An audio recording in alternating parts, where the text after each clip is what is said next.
कहानी का पूरा आनंद लेने के लिए कहानी के पिछले सभी भागों को ज़रूर देखें। उसका लिंक मैं आपको डिस्क्रिप्शन बॉक्स में दे दूँगी और साथ में कमेंट बॉक्स में पिन भी कर दूँगी, तो आप वहाँ से भी जाकर देख सकते हैं। अच्छांश अपनी नज़रों में प्यार भरे अपने बेटे को देख रहा था। तभी उद्भव सिंह वॉशरूम का दरवाज़ा खोलते हैं, जिससे वो सीधा खड़ा होकर बाहर आता है और जल्दी से उद्भव सिंह की गोद से शिवाच को ले लेता है। शिवाच को कुछ समझ आता उससे पहले अच्छांश उसे अपनी बाहों में भर उसके चेहरे को चूम रहा था। खुशियों के आंसू बहते जा रहे थे। उसे होश तब आया जब शिवाच छूटने की कोशिश करते हुए रोने लगा। अच्छांश शिवांश को गोद में हिलाते हुए चुप कराने की कोशिश कर रहा था। उद्भव सिंह शिवांश को अपनी गोद में लेना चाहते हैं, लेकिन अच्छांश उन्हें देना नहीं चाह रहा था। उद्भव सिंह बोले, यही हूँ, कहीं लेकर नहीं जा रहा हूँ, लेकिन इस तरह रोता रहेगा तो कुछ नहीं समझेगा। मैं इसे समझाने की कोशिश करता हूँ। अच्छांश हाँ में सर हिलाकर शिवांश को उद्भव सिंह को दे देता है। उद्भव सिंह शिवाच को चुप कराते हुए, बच्चा आप जानते हैं ये कौन है? शिवाच ना में सिर हिलाकर उसके सीने में मुंह छुपाने लगता है। उद्भव सिंह बोले, बच्चे ये आपके पापा हैं। ये सुनते ही शिवाच उद्भव सिंह को देखने लगता है, क्योंकि भले ही उसने अभी तक अपने पापा को कभी ढूंढा नहीं, लेकिन पापा शब्द वो जानता था, क्योंकि कभी कभी पार्क में बच्चों के साथ खेलते हुए उसके साथ के बच्चे अपने पापा के साथ खेलते थे। उनके मुँह से पापा सुनता था।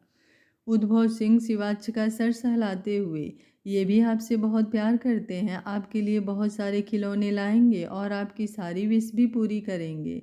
शिवाच ये सुनकर अपनी आंखों में चमक भरते हुए अच्छांश को देखने लगता है। अच्छांश अपनी आंखों में नमी लिए मुस्कुरा कर अपने हाथ बढ़ाता है। शिवाच कुछ देर तक चुपचाप उसे देखता रहता है, लेकिन फिर वो उसके हाथ पर अपना हाथ रखते हुए उसकी गोद में आ जाता है।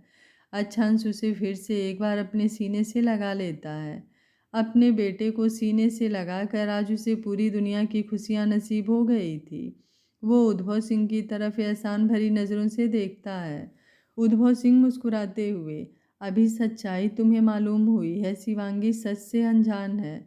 अभी तुम्हें अपनों से भी लड़ाई लड़नी बाकी है। सब कुछ इतना आसान नहीं होने वाला। मैंने तुम्हें शिवांगी से इस वक्त इसलिए मिलने से रोका क्योंकि अभी तुम्हारे दुश्मन तुम्हारे साथ ही हैं। अच्छांश बोला, आपने सही कहा। सबसे पहले मैं आपका ज़िंदगी भर एहसानमंद रहूँगा। जिस वक्त मुझे अपनी पत्नी के साथ होना चाहिए, उस वक्त आप एक फरिश्ते की तरह उसकी ज़िंदगी में आकर उसे संभाला। आपकी वजह से ही आज मेरी बीबी और बच्चा सुरक्षित है। उद्भव सिंह बोले, उस ऊपर वाले के आगे किसी का कोई बस नहीं चलता बेटा। मैं तो बस उस वक्त तक जरिया बना और उसी बहाने भगवान ने मेरा भी घर खुशियों से भर दिया। मुझे शिवांगी जैसी बेटी मिली और इतना प्यारा मेरा नाती, जिसके आने से मेरा सूना घर चहकने लगा। लेकिन बेटा, आपने सुना शिवांगी ने क्या कहा? हमें देहरादून के लिए निकलना है। अच्छांश बोला, आप परेशान मत होइए, शिवांगी का फैसला सही है।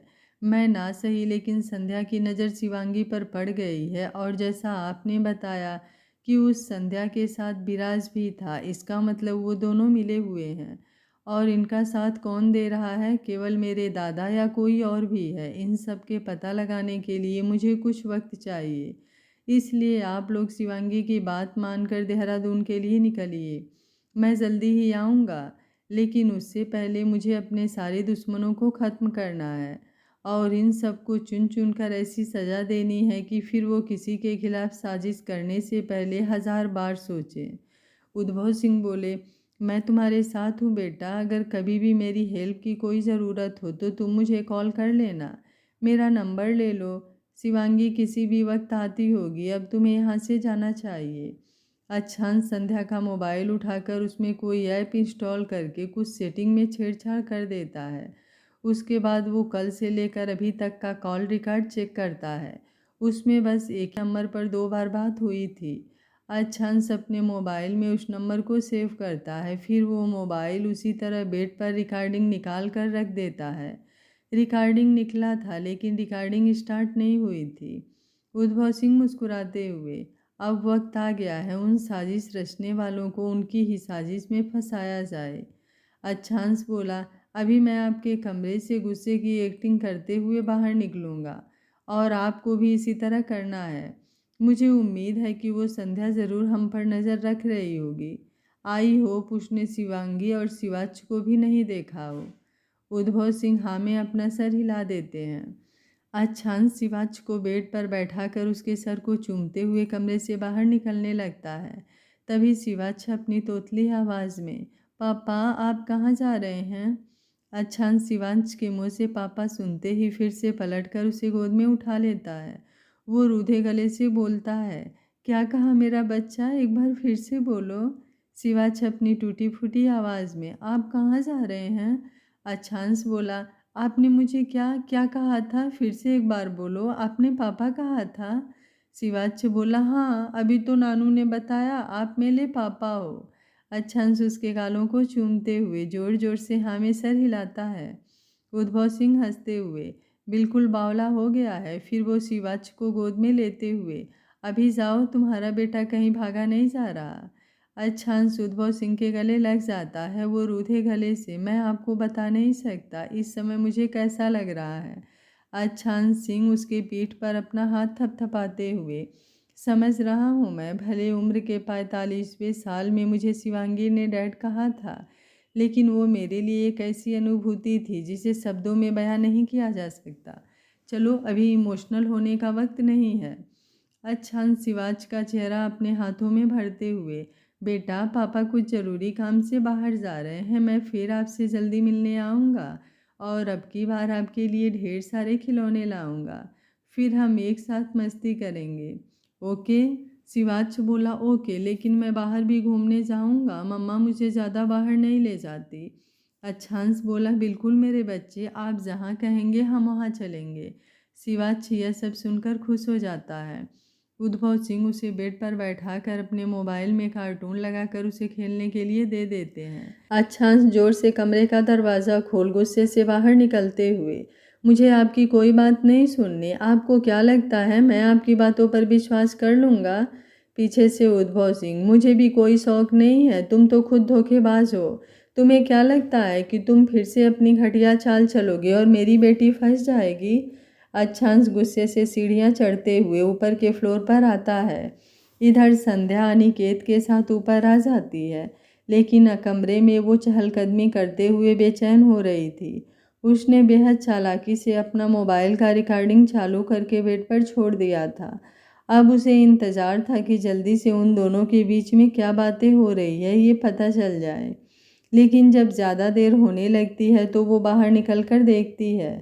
अनिकेत भी बाहर कॉरिडोर में चहलकदमी कर रहा था। उसे भी समझ नहीं आ रहा था कि अच्छांश आखिर उद्भव सिंह से क्या बात करना चाहता है, जबकि उद्भव सिंह तो बार बार उन लोगों से बदतमीजी कर रहे हैं।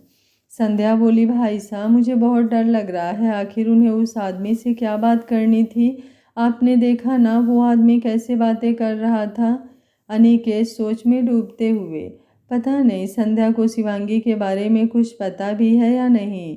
अच्छांश ने अगर कुछ नहीं बताया होगा तो बेचारी और ज़्यादा डर जाएगी। संध्या बोली, भाई साहब आप क्या सोच रहे हैं, हम लोगों को उनके साथ रहना चाहिए, कहीं उस आदमी ने कुछ गुस्से में कर दिया तो? अभी वो कल रात ही अस्पताल से आए थे और फिर सुबह बेहोश भी हो गए। अनिकेत बोला, तुम चिंता मत करो, हो सकता है उन दोनों में बिजनेस को लेकर कोई बात हुई हो और उसी के लिए वो आदमी गुस्सा हो। संध्या मन में, सब के सब उस अच्छांश के चमचे हैं, इसे लगता है कि ये मुझे बहला देगा, लेकिन इसको क्या पता इस खेल की असली खिलाड़ी मैं हूँ। अनिकेत बोला, संध्या ज़्यादा मत सोचो, जाओ कमरे में आराम करो। संध्या बोली, नहीं भाई साहब मुझे उनकी बड़ी चिंता हो रही है। अनिकेत बोला, थोड़ा सा और इंतज़ार कर लो, अगर अच्छांश नहीं आया तो हम चलेंगे। संध्या भी मन मारकर हाँ में सिर हिला देती है। तभी अच्छांश की तेज आवाज़ सुन दोनों नीचे आने के लिए बढ़ते हैं। तभी अच्छांश सीढ़ियाँ चढ़ता नजर आता है। उसके गुस्से भरे चेहरे को देख संध्या मन ही मन थोड़ा डर जाती है, लेकिन जैसे ही उसकी बातें सुनती है वो मुस्कुरा उठती है। अनिकेत बोला, क्या हुआ, तू फिर से इतने गुस्से में क्यों है? कितनी बार कहा है इतना गुस्सा मत किया कर, तबीयत खराब हो जाती है। अच्छांश बोला, तो क्या करूं, गलती उन लोगों की है, पैसों के लिए वो मुझे छोड़कर गई थी और वो मिस्टर सिंह कह रहे हैं कि हमने धोखा दिया। मैं एक बार बैठकर ये बात जानना चाहता था कि आखिर उसने ऐसा क्यों किया, लेकिन उल्टे वो मुझे ही दोषी ठहराने लगे। अनिकेत बोला, तू क्या कह रहा है, मुझे कुछ समझ नहीं आ रहा, पहले तो शांत हो जा, चल पहले कमरे में चल। कहते हुए अनिकेत उसे अपने कमरे में लेकर आता है।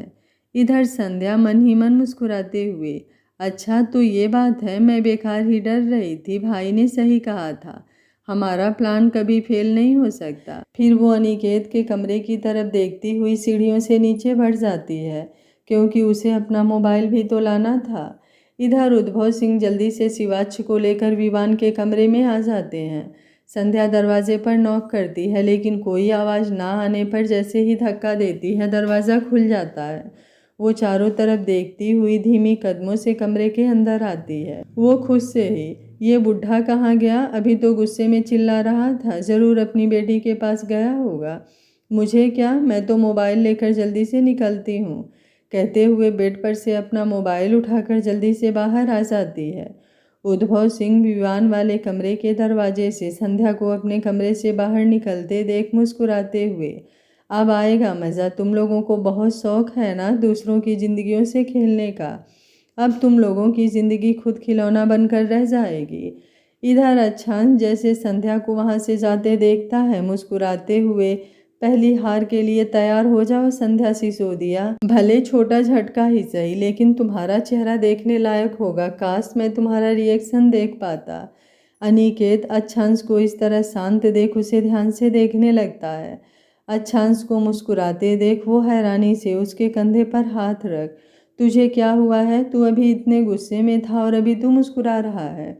अच्छांश अनिकेत के गले लगते हुए, बस थोड़ी देर सब्र रख, सारी बात बताऊंगा, बस अभी मैं जैसा कह रहा हूँ वैसा कर, मुझे संभालने की कोशिश कर, पहले तू मुझे एक गिलास पानी दे। कहते हुए बेड पर बैठ जाता है। तभी संध्या दरवाजे के पास आती है। अनिकेत को कुछ समझ नहीं आता, लेकिन वो जल्दी से टेबल पर से पानी लेकर अच्छांश को दे देता है। अच्छांश तिरछी नज़र से संध्या को देखते हुए पानी पीकर बेड पर लेट जाता है। वो गुस्से से, मुझे इस वक्त किसी से बात नहीं करनी, मुझे अकेला छोड़ दो सब। संध्या अंदर आते हुए, अच्छांश जी इतना गुस्सा मत कीजिए, आपकी तबीयत ठीक नहीं है। अच्छांश अपना हाथ अपनी आंखों पर रखते हुए, संध्या प्लीज़ मुझे इस वक्त शांति से सोने दीजिए, मेरे सर में बहुत दर्द हो रहा है। संध्या तो अच्छांश के इतने अच्छे से बात करने में ही फूले नहीं समा रही थी। भले उसे पता था कि वो अपनी माँ की वजह से ऐसा कर रहा है, लेकिन उसे उम्मीद थी कि अब जल्दी ही वो अच्छांश के करीब आ जाएगी। संध्या बोली, ठीक है जैसा आपका मन, मैं बिल्कुल परेशान नहीं करूँगी। अनिकेत भाई साहब इनका ध्यान रखना।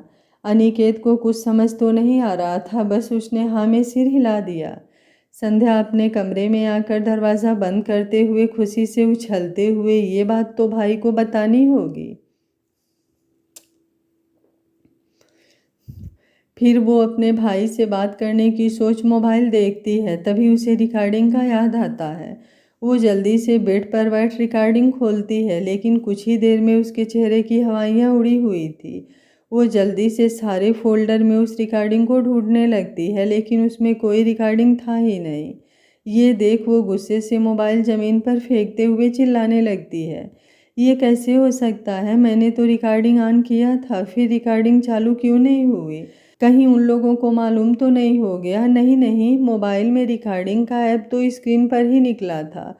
ओ गॉड, मैं इतनी बड़ी बेवकूफ़ कैसे कर सकती हूँ, जल्दी जल्दी में शायद मैं ऑन करना ही भूल गई, अब मैं भाई को क्या बताऊँगी। फिर उसे याद आता है कि अच्छांश गुस्से से उद्भव सिंह के पास से आया था और कुछ बातें बता रहा था। वो खुद को शांत करते हुए, अभी भी कुछ नहीं बिगड़ा है, मुझे तो मालूम ही है कि अच्छांश और उस बुढ़े में क्या बात हुई, फिर इस रिकॉर्डिंग के लिए परेशान होने की कोई ज़रूरत नहीं है, अब भाई से बात कर लेती हूँ। कहते हुए वो बेड से नीचे उतरकर अपना मोबाइल उठाती है। मोबाइल पटकने की वजह से पूरा स्क्रीन फूट गया था, लेकिन पूरा खराब नहीं हुआ था। अब उसे खुद पर गुस्सा आने लगता है। फिर अपना सर झटकते हुए अपने भाई को कॉल लगा देती है। कॉल उठाते ही संध्या सारी बात बताती है। उधर से गुस्से में आवाज़ आती है, तू बेवकूफ़ की बेवकूफ़ ही रहेगी। उस बूढ़े के होने का मतलब है कि शिवांगी भी उसी होटल में है और तूने अभी तक उसे ख़त्म नहीं किया। ये सुनते ही संध्या को ध्यान आता है कि वो इन सब चक्कर में शिवांगी को तो भूल ही गई थी। संध्या बोली, भाई कल तक मुझे मालूम नहीं था कि वे लोग इसी होटल में ठहरे हैं। मैं तो कल रात पार्टी में उस शिवांगी को देखा था। मुझे क्या पता था कि वो इसी होटल में है। आज सुबह होटल स्टाफ ने बताया कि अच्छांश किसी के कमरे में बेहोश हो गया है। जब वहाँ गई तब उस बूढ़े को देखा। उसके बाद आपको बता ही चुकी हूँ, लेकिन आप चिंता मत कीजिए, मैं पता करती हूँ कि शिवांगी किस रूम में है। उधर से आवाज़ आती है, तो उसके बारे में सब पता कर। तब तक मैं भी आने की तैयारी करता हूँ। बहुत छुप लिया उस अच्छांश से, अब लगता है फिर से एक बार सामने आना होगा। संध्या बोली, लेकिन भाई आपको देखकर अच्छांश को सच पता चल जाएगा। उधर से जोर से हंसने की आवाज़ आती है। फिर कुछ देर बाद, तुझे क्या लगता है मैं बिना प्लानिंग के आऊँगा? तूने बताया ना कि अब उसे शिवांगी के धोखे पर विश्वास हो गया है। अब इस विश्वास को और गहरा करना है, नहीं तो जल्दी ही हमारा पर्दाफाश हो जाएगा। हमें किसी भी हालात में शिवांगी और अच्छांश को मिलने नहीं देना है। संध्या बोली, ठीक है भाई, लेकिन अभी ये बात अच्छांश के दादाजी को भी बतानी होगी। आखिर हमारा सबसे बड़ा मोहरा तो वही है। उधर से हंसते हुए, बिल्कुल सही कहा, अगर वो नहीं होता तो हमारी साजिश इतनी सफल नहीं होती। संध्या बोली, अच्छा ठीक है भाई, अब मैं थोड़ा उस दादाजी के सामने भी आंसू बहा लूँ। उधर से आवाज़ आती है, चल ठीक है। दोनों कॉल रख देते हैं। इधर अच्छांश संध्या के जाने के बाद जल्दी से उठकर बैठते हुए अनिकेत को दरवाज़ा लॉक करने को कहता है। अनिकेत दरवाज़ा लॉक करके उसके पास आते हुए, अब बताएगा तू क्या करना चाह रहा है? अच्छांश जल्दी से अनिकेत के गले लगाते हुए, आज मैं बहुत खुश हूँ, बहुत ज़्यादा खुश। मैं पापा बन गया हूँ, मेरा बच्चा। उसने मुझे पापा पापा बुलाया। अनिकेत उसके कंधे को पकड़ते हुए, कहीं तू पागल तो नहीं हो गया है? तू ये क्या बोले जा रहा है? अच्छांश बोला, खुशी से पागल हो ही गया हूँ। आज तुझे बता नहीं सकता मुझे क्या मिला है। अनिकेत गुस्से से, नहीं बता सकता तो फिर इतना नौटंकी क्यों कर रहा है? मुझे अभी डॉक्टर का फ़ोन करना होगा। तेरे दिमाग में भी कोई प्रॉब्लम तो नहीं आ गई? अच्छांश गुस्से से, चुप कर, मैं तुझसे यहाँ अपनी खुशी बांट रहा हूँ और तू उल्टा सीधा सोच रहा है। अनिकेत बोला, अच्छा, लेकिन तेरी खुशी तो मुझे समझ नहीं आ रही। अच्छांश बोला पहले शांति से बैठ, मैं शुरू से सारी बात बताता हूँ। तुझे पता है कल लिफ्ट के बाहर जिस बच्चे से मैं टकराया था वो कौन है? अनिकेत कन्फ्यूजन से अच्छांश को देखता है। अच्छांश बोला, तूने कहा था ना कि वो बच्चा मेरे जैसा दिखता है? अनिकेत याद करते हुए, हाँ कहा तो था, लेकिन अब तू ये मत कहना कि वो तेरा ही बच्चा है। अच्छांश बोला, अरे तूने तो मेरे मुंह की बात ही छीन ली। वो मेरा ही बेटा है, मेरी और शिवांगी की मोहब्बत की निशानी, मेरा बच्चा शिवाच्छ सिंह सूर्यवंशी। अनिकेत को ऐसा लगा जैसे उसे किसी ने बिजली के झटके दे दिए हो। वो चिल्लाते हुए, तुझे होश भी है? तू क्या बोल रहा है? अच्छांश बोला, जानता हूँ तुझे विश्वास नहीं हो रहा, लेकिन यही सच है। अनिकेत अभी भी हैरानी से, लेकिन ये कैसे हो सकता है? क्या तू शिवांगी के इतने करीब? अच्छांश हाँ में सर हिलाते हुए, इसलिए तो मैं माँ को जल्दी से लेकर जाना चाहता था। उस दिन शाम को उससे मिलने के बाद मैं शहर नहीं लौटा, वहीं गांव के बाहर एक ढाबे पर रुक गया था, क्योंकि मैंने शिवांगी को 10 बजे रात को मिलने के लिए बुलाया था। शाम के वक्त जब गया तो मैं उससे मिल नहीं पाया, इसलिए कागज़ पर लिखकर शिवांगी को इशारा करते हुए मैंने वो कागज़ फूलों की झाड़ियों में गिरा दिया था। अच्छांश सारी बात अनिकेत को बताता है। अनिकेत पहले तो हैरानी से मुंह खोले उसकी सारी बातें सुन रहा था। उसके बाद वो गुस्से से वहीं बेड पर से एक पिलो उठाकर अच्छांश की पिटाई करने लगा। अच्छांश बचते हुए, यार तू ये क्या कर रहा है? अनिकेत बोला, अनिकेत बोला, तुझे आज याद आ रहा है अपनी शादी के बारे में बताने के लिए? साले चुपचाप शादी कर ली और अपने दोस्तों को बताया तक नहीं। बुलाना तो दूर की बात, रुक जा तू, थोड़ी देर में बाकी चारों भी आते ही होंगे। आज मैं तेरा कचूमर निकालूंगा, फिर वो चारों आज तेरी बारात निकालेंगे। अच्छांश बचते हुए, यार बताने का टाइम कहाँ मिला? मैंने सोचा था कि एक बार सब सही हो जाए तो तुम लोगों को बता दूंगा, लेकिन उससे पहले ही कहते हुए फिर से वो उदास हो जाता है। अनिकेत भी फिर से सारी बातें याद करते हुए तकिया फेंक अच्छांश का हाथ पकड़, आई एम सॉरी यार, मेरा इरादा तेरा दिल दुखाने का नहीं था। जानता हूँ वो बहुत कड़वी याद है और उस दिन आंटी ने तेरी शादी के बारे में बताया था, लेकिन जब तेरे कमरे में आए तब तक तू बेहोश हो गया था। उसके बाद हमारे ध्यान से ही निकल गया। अच्छांश बोला, मुझे तुम्हें और कुछ और भी बताना है। शिवांगी के बारे में जो भी उसकी फैमिली ने बताया था वो सब झूठ है।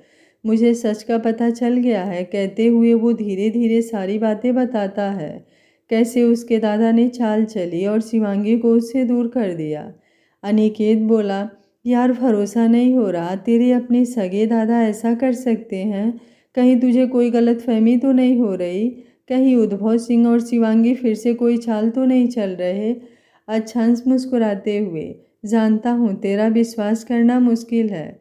अनिकेत बोला, ऐसी बात नहीं है यार, तेरी खुशियाँ तुझे मिल जाए, हम लोगों ने बस यही चाहा है। बस मैं नहीं चाहता कि फिर से कोई तेरे दिल और जज्बातों से खेले।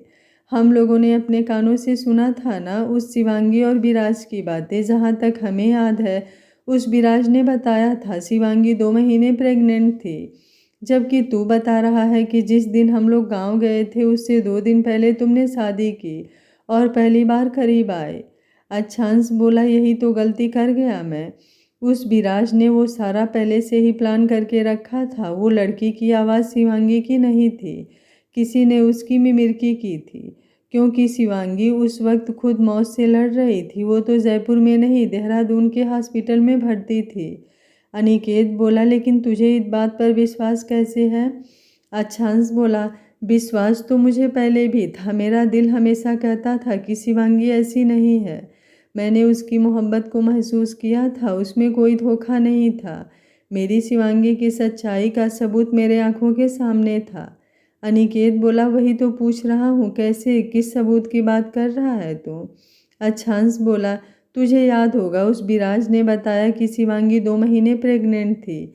इसका मतलब जानता है? अनिकेत बोला, देख तेरी गोल गोल बातें मुझे समझ नहीं आ रही। 2 महीने प्रेग्नेंट का मतलब है कि वो पहले से ही विराज के साथ रिलेशन में थी।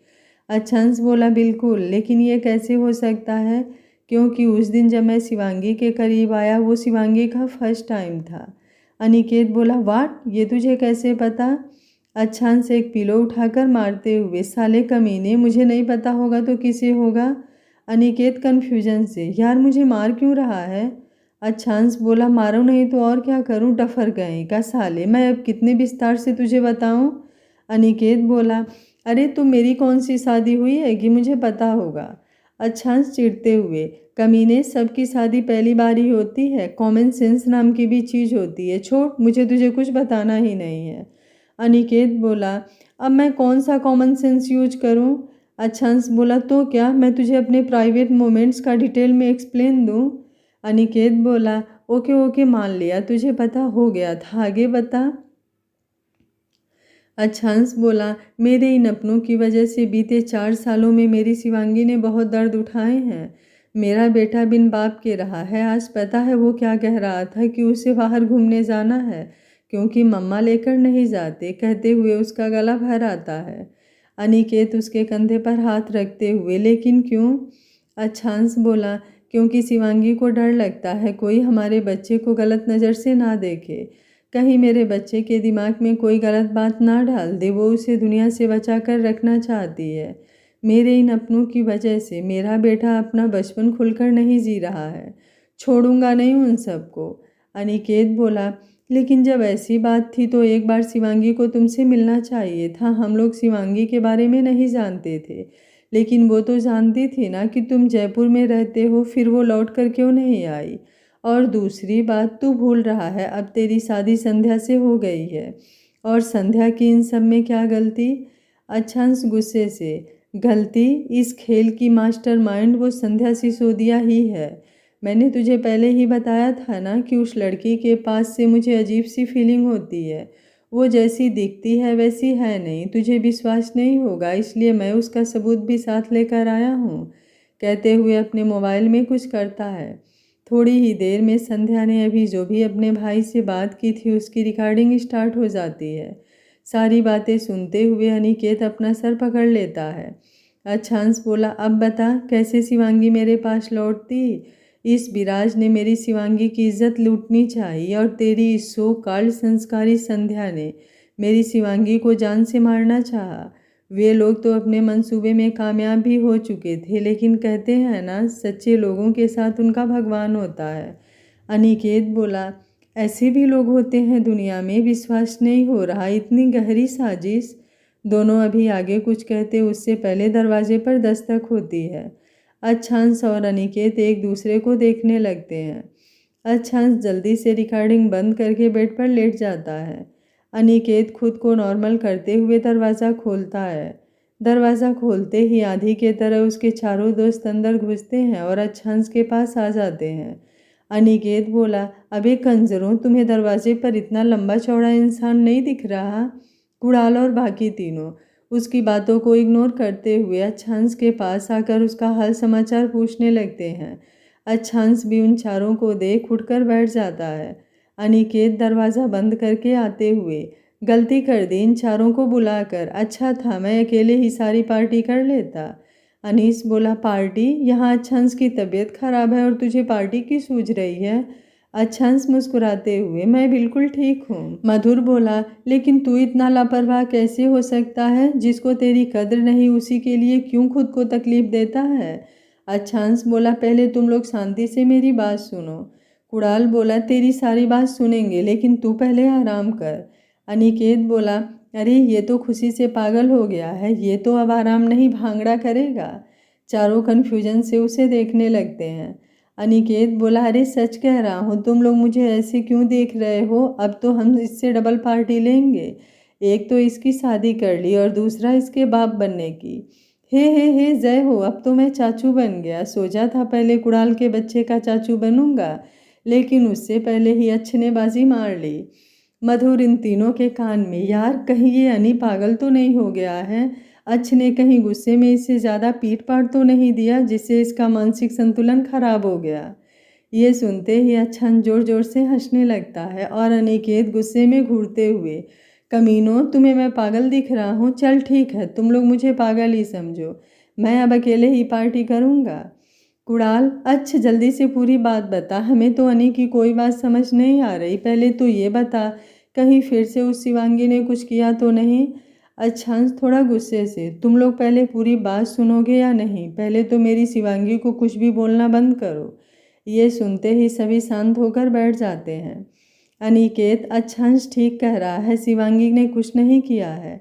ये सुनते ही चारों फिर से कुछ बोलने को होते हैं, लेकिन अच्छांश को घूरते देख चुपचाप शांत रह जाते हैं।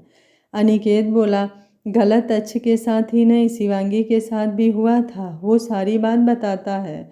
अच्छांश बोला, इतना ही नहीं, इस संध्या ने विराज के साथ मिलकर मेरे शिवांगी के साथ गलत करने की कोशिश की थी, यहाँ तक कि उसे लगभग जान से मार ही दिया था। फिर वो उद्भव सिंह ने उसे कैसे बचाया, ये सारी बात भी बताता है। कुछ देर के लिए कमरे में चुप्पी छा गई थी, लेकिन थोड़ी ही देर में फिर से पांचों दोस्त अच्छांश के ऊपर चढ़े हुए थे और तबीयत से उसकी धुलाई हो रही थी। अच्छांश हंसते हुए बेहाल हो रहा था, लेकिन थोड़ी देर में ही वो थकने लगा, जिसे देख जल्दी से पांचों अलग हट गए। कुणाल बोला, तू ठीक तो है ना? अच्छांश गहरी सांस लेते हुए हाँ में सिर हिला देता है। मधुर बोला, छोड़ेंगे नहीं इन लोगों को, लेकिन ये विराज कहाँ है? नितिन बोला, जहाँ भी हो उसे तो हम ढूंढ ही लेंगे, लेकिन एक बात समझ नहीं आ रही, ये संध्या तो सिसोदिया है और वो विराज मल्होत्रा, फिर दोनों भाई बहन कैसे हैं? अच्छांश बोला, ये भी पता चल जाएगा। इस साजिश में ये तीन ही नहीं, शिवांगी की पूरी फैमिली और उस विराज के माँ बाप भी शामिल थे। इन सभी ने झूठ का एक ऐसा चक्रव्यूह रचा जिसमें मेरी और शिवांगी की जिंदगी उलझ गई। अब तो बस एक ही डर है कि इन साजिशों में माँ का कोई हाथ ना हो, नहीं तो। पांचों दोस्त एक साथ चिल्लाते हुए, पागल हो गया है तू? माना तेरे अपनों ने तुझे छला है, लेकिन इसका ये मतलब नहीं कि तुम सबको शक भरी नज़रों से देखने लगा। अच्छांश बोला, भगवान करे ऐसा ही है, नहीं तो मैं शिवांगी को फेस कैसे करूँगा? नितिन बोला, लेकिन शिवांगी है कहाँ? अनिकेत बोला, अभी शिवांगी को अच्छांश ने कुछ नहीं बताया है, अभी केवल उद्भव सिंह इसका सच जानते हैं। कुणाल बोला, तो पहले हमें शिवांगी को सच बताना चाहिए। इस रिकॉर्डिंग से तो साफ जाहिर है कि वो विराज और संध्या फिर से कुछ गंदी चाल चलेंगे। कहीं उसने शिवांगी को फिर से हर्ट करने की कोशिश की तो। अच्छांश बोला, अब दोनों की कोई भी गंदी चाल पूरी नहीं होगी। उस समय मैं अपनों के अच्छांश बोला, अब दोनों की कोई भी गंदी चाल पूरी नहीं होगी।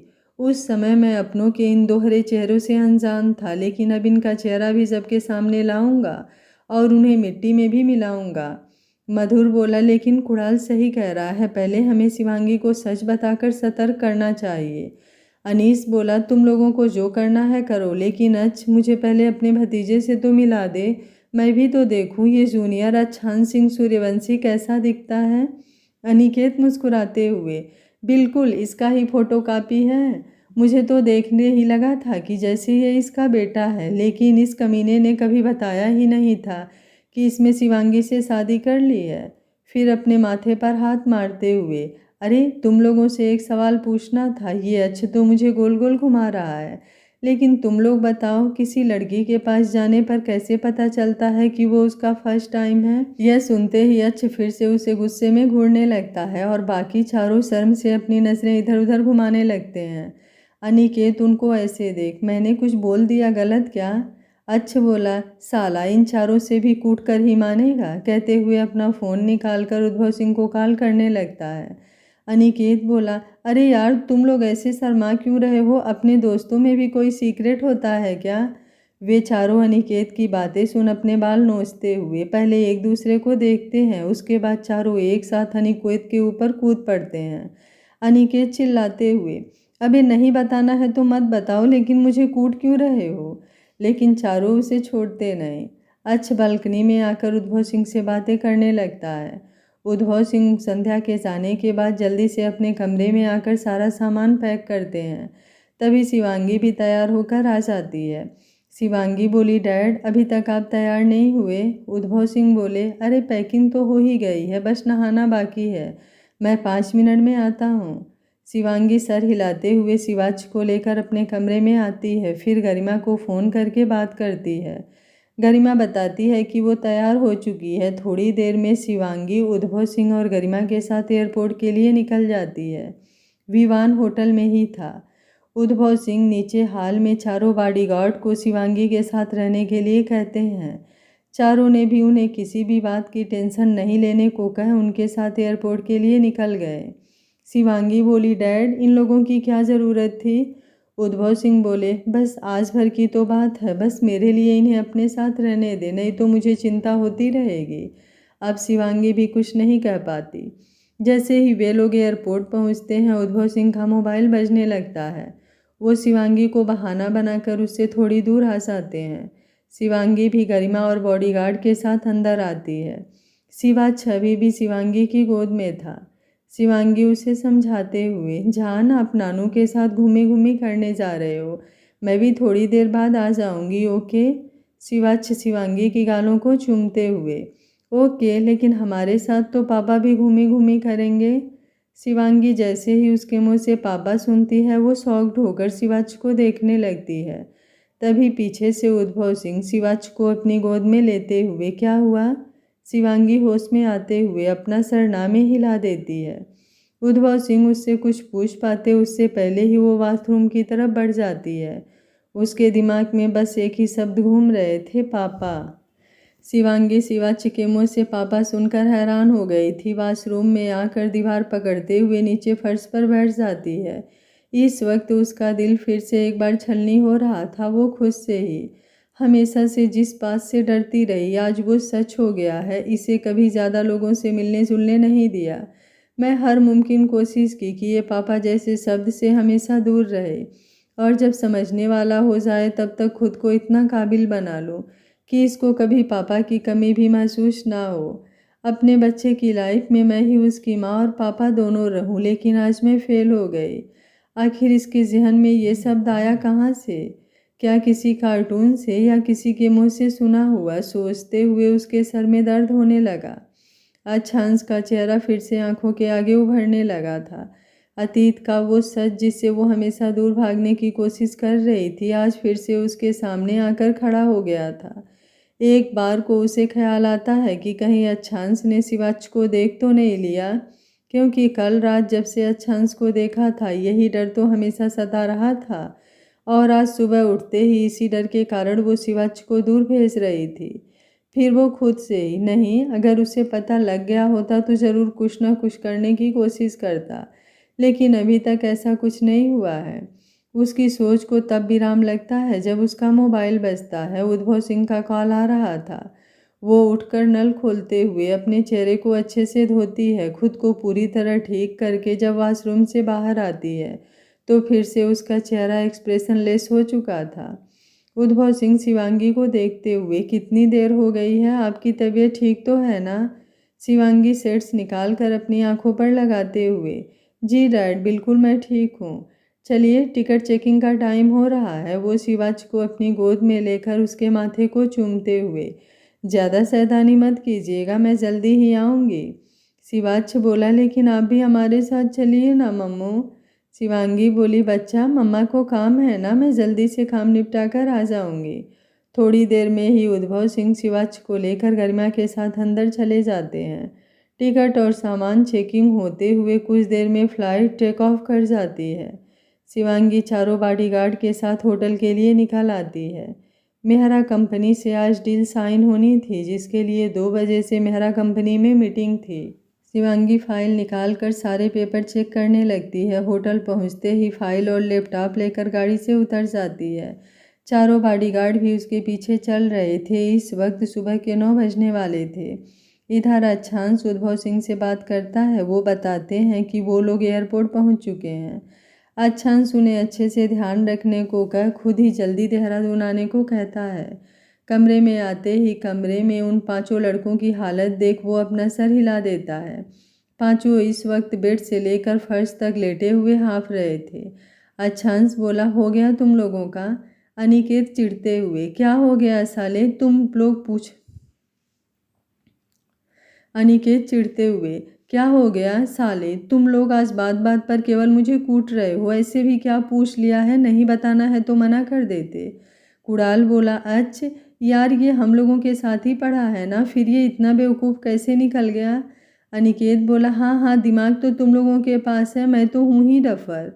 अच्छा, उसे बेड पर उठाकर बैठाते हुए, तू काम ही ऐसा क्यों करता है कि तुझे कूटना पड़े, बेवकूफ़। अनिकेत बोला, तुम लोगों की शादी हो गई है तो बहुत उछल रहे हो। मैं भी अब जल्दी ही शादी करूँगा और मुझे भी पता हो जाएगा, तब तुम लोगों को बताऊँगा। सभी उसकी बात सुनकर मुस्कुराने लगते हैं। अच्छा, बोला, मतलब तू शादी करने के लिए तैयार है? अनिकेत बोला, हाँ, तो मैं भी इस धरती पर रहने वाला ही आदमी हूँ, क्या मेरे अंदर दिल नहीं है? अनीस बोला, लेकिन तू तो कहता था शादी ही नहीं करेगा। अनिकेत बोला, हाँ, तो बस उसकी कुछ वजह थी, लेकिन अब मुझे समझ आ रहा है कि शादी कर लेनी चाहिए, नहीं तो बहुत सी बातें पता ही नहीं चलती। अच्छा, बोला, तो उसके लिए शादी करने की क्या ज़रूरत है? एक बार अपने मोबाइल में गूगल पर सर्च कर ले, तेरे सारे सवालों के जवाब मिल जाएंगे। अनिकेत चिल्लाते हुए, साले, ये बात पहले नहीं बता सकता था, मेरी इतनी कुटाई करनी ज़रूरी थी? मधुर बोला, लग रहा है तू एक बार और पिटेगा। अनिकेत बोला, मुझे ढोल समझकर बजाना बंद करो, मैं नहीं कह रहा कुछ भी, कहते हुए अपने मुंह पर उंगली रख लेता है। नितिन बोला, अरे यार, इन सब चक्करों में हम अपने भतीजे से मिलना भूल गए। अच्छा, चलना जल्दी, मुझे देखना है तेरे बेटे को, वैसे नाम क्या रखा है? अच्छे मुस्कुराते हुए, शिवाच सिंह सूर्यवंशी, लेकिन अभी तुम लोग नहीं मिल पाओगे, वो यहाँ से जा चुका है।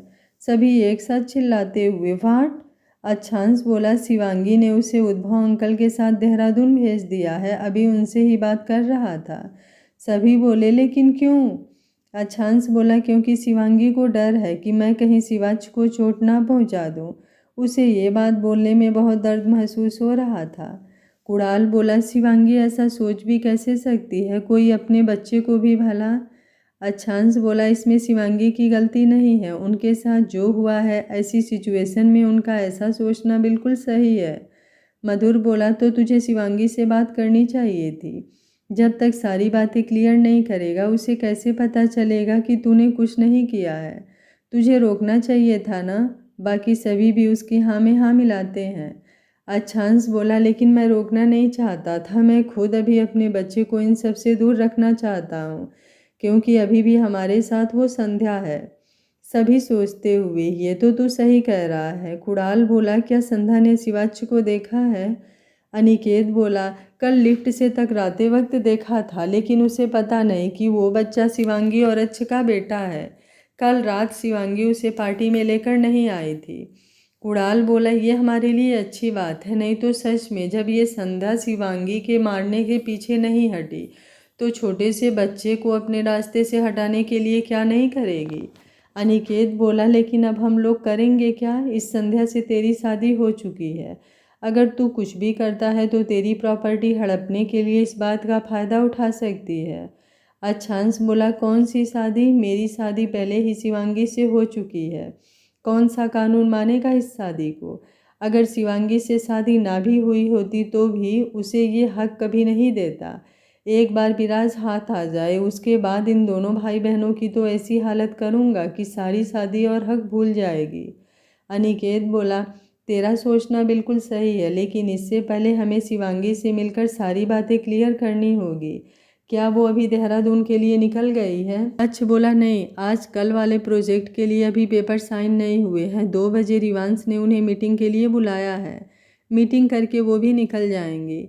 कुणाल बोला, फिर सोच क्या रहा है? चल शिवांगी से मिलते हैं। अच्छांश बोला, लेकिन वो संध्या? अनिकेत बोला, मैं देख कर आता हूँ कि वो कहाँ है, फिर हम लोग शिवांगी के कमरे में चलेंगे। सभी हाँ में सिर हिला देते हैं। अनिकेत दरवाज़ा खोलकर बाहर आता है। संध्या का कमरा उसके सामने के बगल वाला था। सामने वाला कमरा अच्छांश का था। अनिकेत दरवाजे पर नॉक करता है, लेकिन कोई दरवाज़ा नहीं खोलता। अनिकेत आवाज़ भी देता है, लेकिन कोई जवाब नहीं मिलता। वो दरवाज़ा खोलने की कोशिश करता है, लेकिन वो लॉक था। अनिकेत अपने कमरे में आते हुए सारी बात बताता है। सभी दोस्त बाहर निकलकर चारों तरफ देखते हैं, लेकिन संध्या कहीं नज़र नहीं आती। यहाँ संध्या विराज से बात करने के बाद दादाजी से बात करती है, फिर नहा धोकर तैयार होती है। उसके बाद वो शिवांगी का कमरा पता लगाने के लिए नीचे रिसेप्शन पर जाती है, लेकिन उसे कोई भी डिटेल वहाँ नहीं मिलती। वो फिर से शिवांगी वाले फ्लोर पर आती है, शिवांगी का कमरा ढूंढने लगती है। उसे इतना तो पता था कि उद्भव सिंह इस फ्लोर पर है, तो शिवांगी का कमरा भी यहीं आसपास होगा। सभी दरवाजे को खटखटाकर चेक कर रही थी, तभी वो विवान वाला कमरा भी नॉक करती है। विवान लैपटॉप पर अपना वर्क देख रहा था। दरवाजे पर दस्तक की आवाज़ से दरवाज़ा खोलता है। सामने संध्या को देख थोड़ा कंफ्यूज हो जाता है, क्योंकि विवान कल रात उसे पार्टी में देखा था। संध्या भी उसे पहचान जाती है। वो मुस्कुराते हुए, मुझे मिस शिवांगी से मिलना था। कल रात उनसे पार्टी में अच्छे से बात नहीं हुई। मुझे पता लगा है कि वो भी इसी होटल में है, इसलिए सोचा कि मुलाकात कर लूं। विवान बोला, लेकिन मैम यहाँ नहीं है। संध्या बोली, वाट, ये कैसे हो सकता है? विवान उसके इस तरह तेज बोलने पर उसे अजीब नज़रों से देखने लगता है। संध्या जल्दी से खुद को संभालते हुए, नहीं, मेरे कहने का मतलब था कि आप तो उनके साथ ही थे, तो आप तो यहाँ हैं। विवान बोला, जी, लेकिन मैम कुछ काम से बाहर गई हैं। अगर आपको उनसे मिलना है तो आप अपना नाम बता दीजिए, मैं उन्हें बता दूंगा। संध्या बोली, नहीं, ऐसी भी कोई बात नहीं है, चलिए मैं खुद उनका इंतज़ार कर लेती हूँ, अभी मुझे भी कुछ काम है, कहते हुए सीढ़ियों की तरफ बढ़ जाती है। विवान भी अपने कमरे का दरवाज़ा बंद करते हुए, अजीब औरत है, कल पार्टी में तो एक बार भी मैम से नहीं मिली और आज यहाँ होटल में मिलना है।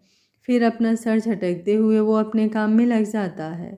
इधर संध्या कुछ सोचते हुए फिर से नीचे रिसेप्शन एरिया में आ जाती है। वो वहीं सोफे पर बैठकर शिवांगी का इंतज़ार करने लगती है। वो सोचती है कि अच्छांश की तबीयत ठीक नहीं है, तो अनिकेत और अच्छांश तो नीचे आने से रहे। वो शिवांगी को यहीं पर रोक कर उसे डराने की कोशिश करेगी। इधर सभी दोस्त संध्या के न मिलने से थोड़ा सोच में पड़ जाते हैं। नितिन बोला, कहीं उसे सच तो नहीं मालूम हो गया और वो पहले ही भाग गई? मधुर बोला, इतनी जल्दी भागने वालों में से तो नहीं है, ज़रूर कोई और प्लान बना रही है। अनिकेत बोला, एक काम करता हूँ, मैं उसे कॉल करके पूछता हूँ। सबको अनिकेत की बात ठीक लगती है। अनिकेत संध्या को कॉल करता है। संध्या नीचे सोफे पर बैठी हुई थी। अनिकेत का कॉल देख चिढ़ते हुए कॉल रिसीव करती है। अनिकेत बोला, संध्या कहाँ हो तुम? वो अच्छांश कह रहा है कि उसकी तबीयत ठीक नहीं है, तो मैं और तुम कहीं घूम आते हैं। संध्या ये सुनते ही हड़बड़ाते हुए, नहीं भाई साहब, उसकी कोई ज़रूरत नहीं है, मुझे भी कल रात से बहुत थकान हो रही है, अच्छे से नींद नहीं आई, इसलिए मैं आज कमरे में ही आराम करूंगी, आप चिंता ना करें, आप और अच्छांश जी भी आराम कीजिए। अनिकेत बोला, ओके, लेकिन तुम सच में घूमने नहीं जाना चाहती? संध्या बोली, नहीं भाई साहब, उनकी तबीयत ठीक नहीं है तो मुझे भी मन नहीं लगेगा।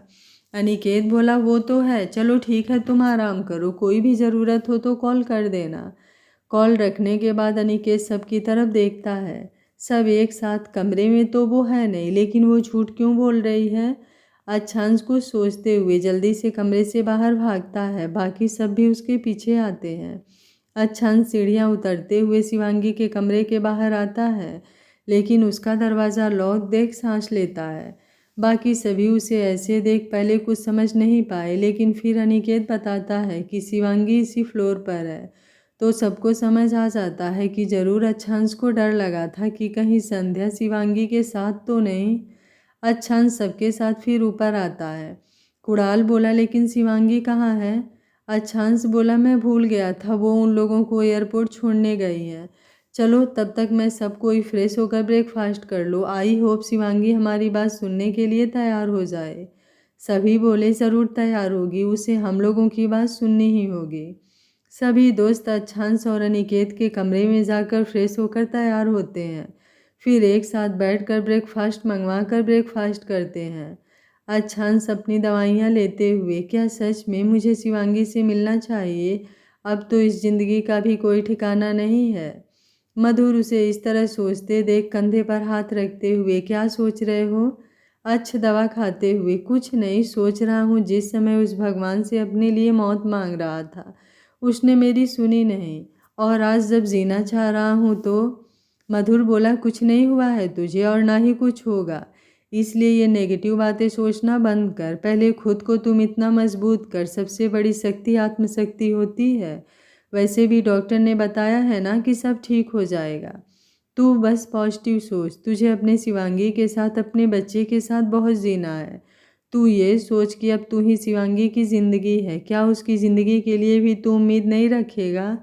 अच्छांश मुस्कुराते हुए, उसके लिए तो कुछ भी करूँगा, तू सही कह रहा है, अगर मुझे कुछ हुआ तो फिर से शिवांगी की ज़िंदगी में अंधेरा छा जाएगा, जो मैं कभी नहीं होने दूंगा। सभी दोस्त एक साथ अच्छांश के गले लगते हुए, बिल्कुल तुझे उम्मीद नहीं छोड़नी है, तेरा संघर्ष इस कैंसर को भी मात देगा। नितिन बोला, चल अब ये बताओ कि आगे क्या करना है? शिवांगी को बताएंगे, लेकिन उन लोगों का क्या करना है जिनकी वजह से आज इतना सारा रायता फैला है? अच्छा बोला, जहाँ तक मैं सोच रहा हूँ उस संध्या ने जयपुर फ़ोन करके मेरे दादाजी को भी बता दिया होगा। अनिकेत बोला, अगर उसने वहाँ बात की है तो तेरे मोबाइल में रिकॉर्डिंग हो गई होगी। अच्छा बोला, हाँ ये तो मैं भूल ही गया था, कहते हुए अपना मोबाइल खोलकर देखता है, जिसमें संध्या और राघवेंद्र सिंह की बातें भी रिकॉर्ड हो गई थी। आगे क्या होगा इस कहानी में जानने के लिए देखते रहिए कहानी का अगला भाग। अगर आपको कहानी अच्छी लग रही है तो वीडियो को लाइक, शेयर एंड चैनल को सब्सक्राइब कर लीजिएगा। Thank you for watching. मिलते हैं कहानी के अगले भाग में।